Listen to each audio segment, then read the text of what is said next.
자, 오늘 한 발은 어떻게 보면 뻔할 수 있는데 곡물은 제가 조금 알죠. 거래를 많이 해봤기 때문에 예전에부터. 근데 지금은 본업이 이제 그쪽이 아니라서 간간히 이제 들여다는 보고 있는데 이번 주 후반에 이제 금요일 날 미국 농무부에서 미국 USDA라고 하는 미국 농무부에서 또 세계 이 곡물, 농산물 수급 전망을 발표합니다. 타이트하겠죠. 아무래도 이제 수요가 이제 리사이클링이라고 했나요? 리오프닝 때문에 사람들이 활동이 많아지면 또 많이 드시니까. 자, 보통 에그플레이션 얘기는 많이 들어보셨고, 아까 김영희 매니저가 얘기했던 슈거플레이션, 설탕 가격이 오르면은 어떻게 되는, 그 설탕이 들어가는 음식이 굉장히 많죠. 워낙 많고. 근데 이제 이 솔트플레이션이라고 하는, 뭐 영어를 쓰자면 이제 소금인데, 전 세계적으로 소금이 들썩거리지는 않는데 우리나라는 소금이 굉장히 특수한 재료죠. 절임 음식이 많다 보니까 특히 김치는 다 절여야 되잖아요. 젓갈류도 그렇고 장류, 간장, 공장, 된장 다 장류도 소금이 들어가기 때문에 소금은 상당히 우리 먹거리한테는 굉장히 민감한 재료인데 여러 가지 재료 아까 말씀하신 후쿠시마 원전 오염수 방류는 이미 준비는 거의 끝난 것 같아요.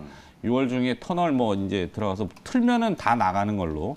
근데 이제 뭐 세슘 범벅 우럭이 이제 어제 또 이슈가 됐잖아요. 어제 난리였죠, 그것 때문에. 우리나라에는 안 온다는 건데 그건 좀 어폐가 있는 것 같고 해류가 이렇게 돌면은 최장 기간 2년 정도는 걸려서 오긴 올 것 같습니다. 영향을 안 받을 수는 없는데 자, 그 얘기가 본류는 아니고 어쨌든 복합적으로 어제 인플레이션 주제로 아까 얘기한 에그플레이션, 슈거플레이션, 그다음에 솔트플레이션 합치면 이제 푸드플레이션이죠. 우크라이나 카우카댐 붕괴 소식을 많이 접하셨을 거예요. 근데 외신은 생각보다 이거를 크게 보도합니다. 좀 많이 우려가 되는 모양이에요. 어제 유엔 산하 세계 식량 계획 기구 WFP라는 데에서 세계 식량난이 다시 심화될 것이다라고 경고를 했다고 해외 DPA 통신이라는 데서 보도를 했고요. 이 우크라이나 남부 헤르손주의 다목적 댐이 붕괴가 되면 어떤 영향이 있냐면은 전 세계에서 우크라이나 곡물에 의존하는 인구가 한 3억 5천만 명 정도 된다 그래요. 거기에 이제 굶주린 기아 얘기들이 자꾸 나오는데 심상치는 않은 것 같습니다. 아직 미국의 곡물 가격들은 들썩거리긴 하는데 크게 막 폭등하거나 하진 않거든요. 근데 이제 이번 주말을 경유하면서 어떻게 될지 좀 봐야 될 것 같고, 잘 아시는 김밥과 라면, 라밥 세트라고 하나요? 이게? 요즘 이제 10,000원 하죠? 네. 하루에 3끼를 그렇게 먹으면 3일이면 10만 원이잖아요. 10만 원, 4일이면 10만 원인가요? 심상치 않아요. 빵, 과자, 콜라, 음료수, 아까도 말씀드렸지만 우리나라 이제 염장식품들, 여기에 이제 유제품 가격도 오릅니다. 사실 우리나라뿐만 아니라 전 세계적으로 원유라고 하는 거는 기름뿐만 아니라 이 유제품, 우유도 해당이 되는데 유제품이 동반 상승하고 있고 거기 뭐 내부적으로는 이제 시멘트 가격 오르는 거는 이제 푸드플레이션하고 직관 연관성은 아닌데 우크라이나 남미 쪽에 가뭄 얘기 많고 에콰도르 폭우 거기에 이제 방글라데시 폭염, 베트남 폭염, 전력 문제. 이게 이제 우리가 뭐 남의 나라 얘기니까 그럴 수도 있겠지라고 치부해버리기에는 다가올 수 있는 여름에 우리나라의 기후도 폭우 아니면 폭염인데 극단적인 거죠. 좀 걱정이 된다.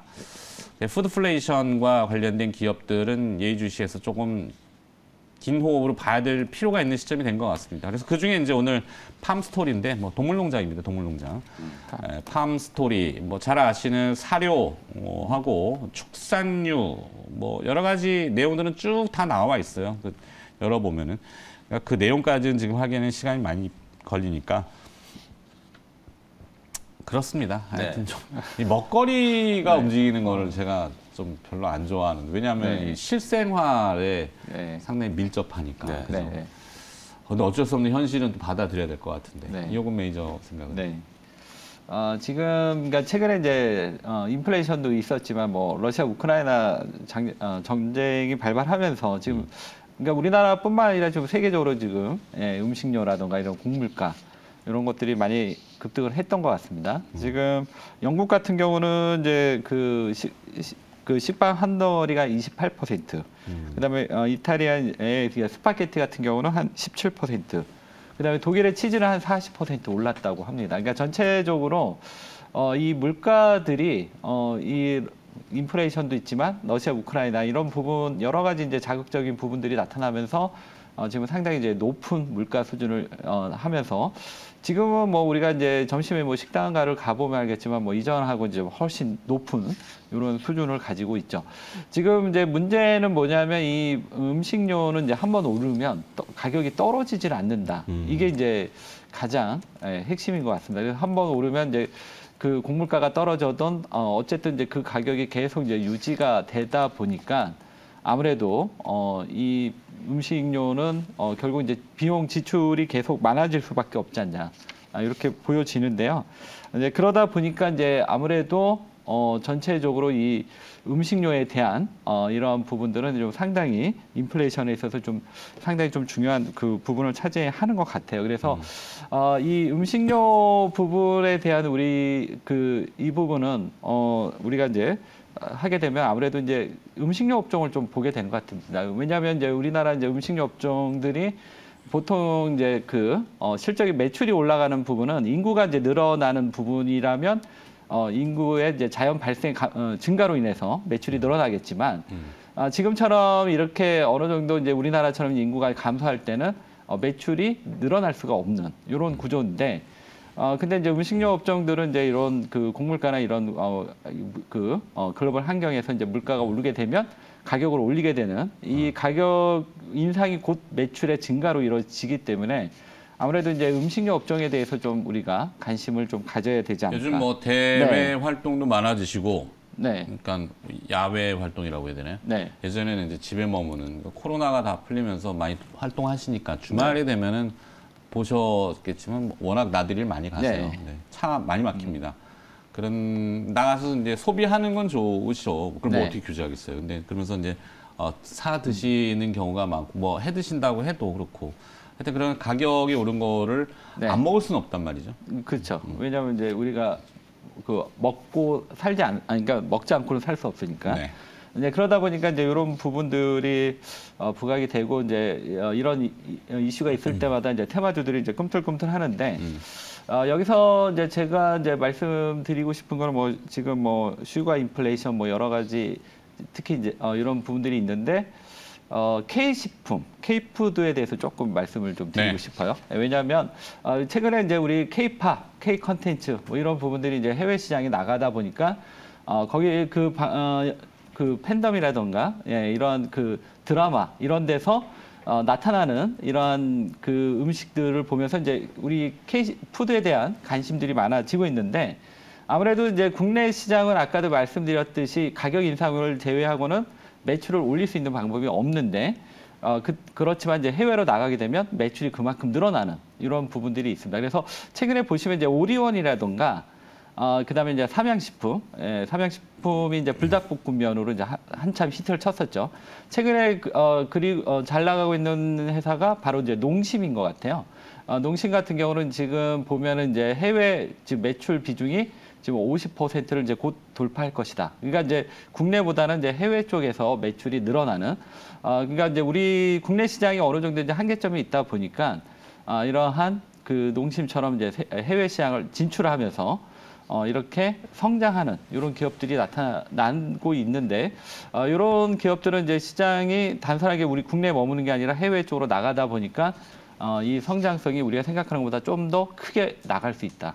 이런 측면에서 오늘 농심 한번 말씀을 드리도록 농심 하겠습니다. 연관성으로 뭐 가능성 있죠. 네. 네, 농심이 진짜 뭐 작년부터 저희가 이제 인플레이션, 특히 이제 푸드 인플레이션에 대한 얘기를 하고 난 이후에 추세적으로 지금 상승하는 종목은 거의 농심 한 종목밖에 없는 것 같아요. 특히 농심이 이제 신라면 블랙이 전 세계적으로 뭐 엄청나게 지금 판매량이 이제 급증을 하고 있다라고 하네요. 말씀해주셨던 것처럼 이게 인구 통계학적으로 우리나라는 이제 계속 이제 인구가 감소하는 추세잖아요. 우리나라뿐만 아니라 선진국이 다 이제 그런데 결국은 이제 해외 수출이 이제 늘어나는 거기서 이제 매출액을 좀 늘릴 수밖에 없는 상황이라서 뭐 K푸드 열풍과 관련해서는 농심이 이제 가장 좀 핵심적인 수혜주인 것 같고 오늘 이제 말씀드렸던 것처럼 푸드 인플레이션의 핵심은 저는 이제 좀 간과해서는 안 되는 부분이 러시아 우크라이나 전쟁 때문에 사실 이제 공급망 충격으로 인해서 곡물 가격이 이제 올라가기 시작한 건 분명한 사실이지만 네. 이게 그 이전에 이제 구조적으로 자연재해라든지 환경적인 어떤 변화 때문에 곡물 생산량이 줄어들게 되고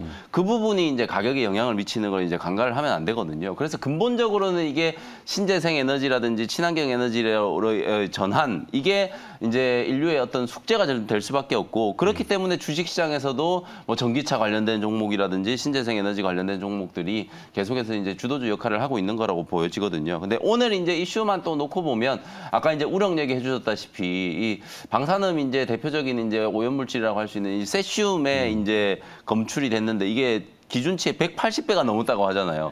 근데 이제 우럭은 보통 이제 이렇게 옮겨 다니는 이제 물고기가 아니라고 하지만 보도를 보는 사람 입장에서는 불안할 수밖에 없거든요. 그러니까 어저께 CJ 시푸드라든지 사조 시푸드 사실 저는 이제 CJ 시푸드, 사조 시푸드 움직이는 게 좀 논리적으로는 좀 이해가 안 가는 게 아니 바닷물이 오염되면 우럭 오기 전에 미리 먹자 아니야. 뭐 그런 논리일 수도 있는데 바닷물이 오염되면 네. 어차피 이제 이 수산물 생산하는 기업들도 당연히 이제 우려가 오히려 돼야 되는데 오히려 일본 수산물 수입을 이제 계속 금지를 할 거다. 이런 것 때문에 이제 테마성으로 CJ 시푸드, 사조 시푸드 이런 종목들이 이제 급등하는 거고 아까 뭐 슈가 인플레이션에 대해서는 저희가 이제 몇 차례 다뤘습니다만 이제 솔트 인플레이션 소금 네. 가격이 이제 올라가는 것 때문에 이게 진짜 우리나라는 앵커님 말씀하셨던 것처럼 이게 파급 효과가 단순히 소금 자체 가격뿐만 아니라 젓갈이라든지 모든 게 우리나라는 염장류 이제 음식들이 많기 때문에 영향을 다 미칠 수밖에 없거든요. 그러니까 어저께 대상홀딩스라든지 아니면 인산가 이런 기업들이 또 소금 관련된 종목으로 이제 급등을 했단 말이에요. 아마 오늘은 장류,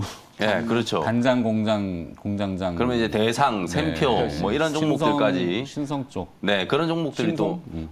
움직일 수 있기 때문에 참고를 좀 해보시면 될 것 같고 남아 있는 게 저는 이제 육류 중에서도 이제 그 닭고기 관련된 종목을 네, 오늘 저는 좀 육개라고 하죠.